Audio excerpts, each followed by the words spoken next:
Eddie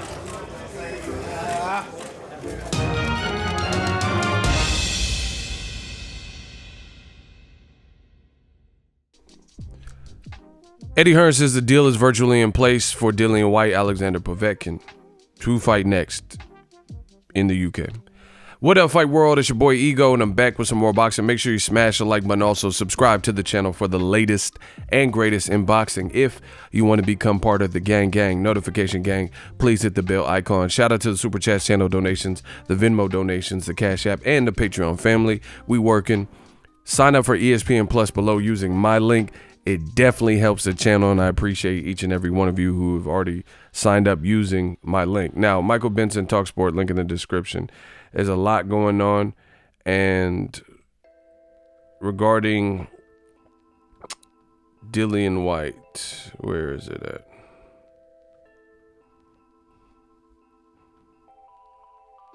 Boom, right here. Eddie Hearn did an interview, and he says a deal is, quote, virtually in place for Dillian Whyte versus Alexander Povetkin, likely in Manchester, April 25th or May 2nd, according to Eddie Hearn. However, Hearn also said they've got Ruiz Jr.'s attention with a chunky offer for a potential Whyte fight in the U.S. instead. So, I mean, this is what I'm talking about. Eddie Hearn continually like negotiates through the public, and like in his attempt to, I guess, cue fans in or be admired on social media or whatever, he keeps going through the public with all the potential fights he hopes to make. As I said in my past live stream last night, to me, that's a bad look from a business perspective, because you don't announce things before they're sold up. That's how I've always been taught. You know, don't broadcast things, don't announce it until you've made the move. You know what I mean? And you're a promoter. Your job is to promote events in this particular sport of boxing. You're a boxing promoter.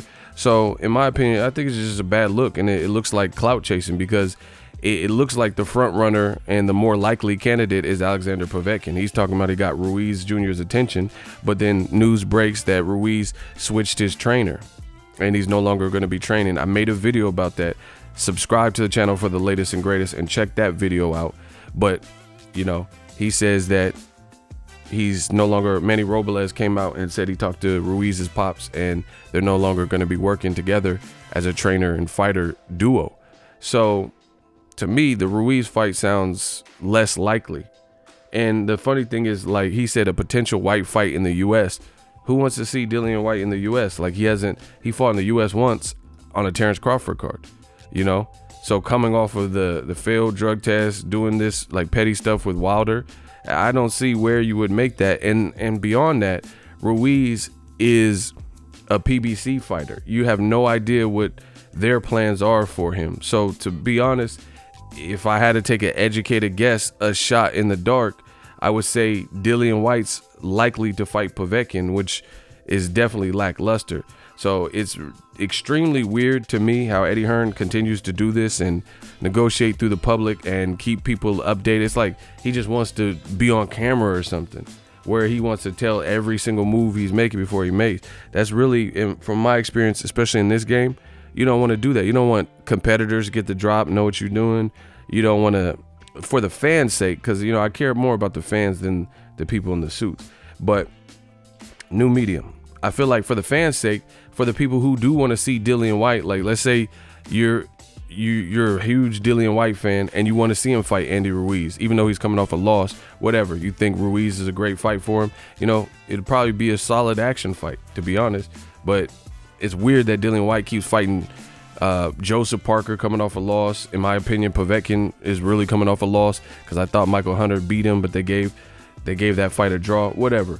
So I don't know why Dillian Whyte is saying so much about Wilder, and yet and still he's not fighting anyone near as relevant or with the momentum of a Wilder. You know, he's fighting guys off a loss. But beyond that, for the fans' sake, I think it's a bad look, because the people who actually want to see it and get hyped up listening to these Eddie Hearn's interviews, you know, they might want to see the fight. So you're just letting them down.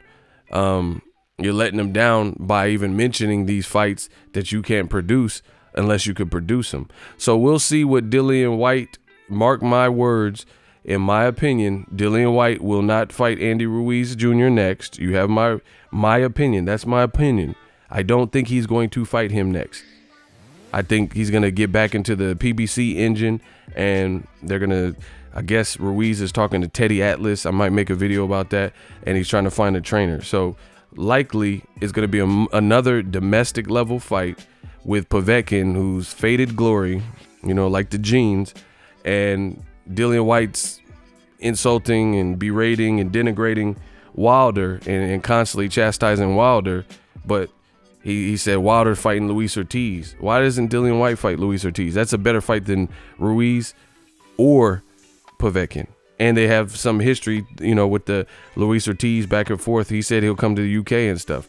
Why is this not an option? If you could fight Joseph Parker coming off a loss, fight Luis Ortiz coming off a loss. If you want to fight Andy Ruiz coming off a loss, fight Luis Ortiz coming off a loss. Because Luis Ortiz, I'll tell you this much, him with Larry Wade and his trainer, Jay, they looked a lot better than Ruiz did in his last fight. So why doesn't Dillian Whyte fight? Because they don't want to risk it. They know that Joshua, you know, he's likely probably to lose to someone in the near future based on how he's looked. And Dillian Whyte's ranked highly with the WBC. They chose the WBC route. So as a result, they don't want to put him in with anybody who's too risky. So, you know, you can say, oh, Povetkin has a puncher's chance, but he don't look like the same guy. Klitschko beat him, dropped him 2 times or something. Joshua hurt him and knocked him out. Michael Hunter, who just came from cruiserweight, moved up to heavyweight and was bullying him in rounds and started off super aggressive. They're putting, that's why I came up and coined the name Rematch Room, because it's just the same fights over and over. You know, literally it's getting to the point where all the top names all fought the same guys. Like, if you were top name, then you had to go through David Allen, David Price, Derek Chisora, you know, Dillian Whyte. It's like the same guys, Joseph Parker. It's the same guys over and over. And I get the heavyweight division is not that big, but it's like, man, you can at least mix it up a little bit. The heavyweight division is more alive than it's been in a while. And there's a lot of people that could be in the queue. You know, look, Eddie Hearn revealed a deal pretty much in place for Usyk versus Derek Chisora. I don't see how any of these fights are going to help build a U.S. fan base for DAZN. You know, it's the same thing over and over. It's the same people. They have another update where Joseph Parker is supposed to come back on the Mikey Garcia versus Jesse Vargas card. And I, like, last time I heard Joseph Parker was bit by a spider, and now they're talking about, where did it say? I don't even know where this says it at. Oh, here it is. Joseph Parker has reaffirmed his fight will be on the Garcia Vargas card February 29th in Texas. He explained they're currently waiting to lock in an opponent. Mariusz Wech yesterday claimed he had been approached as a possible foe and said yes. I mean, Joseph Parker versus Mariusz Wech, he just literally coming off a loss to Dillian Whyte, and Dillian Whyte didn't look great in that fight. Wech looked sloppy in the fight, but still was, you know, winning rounds.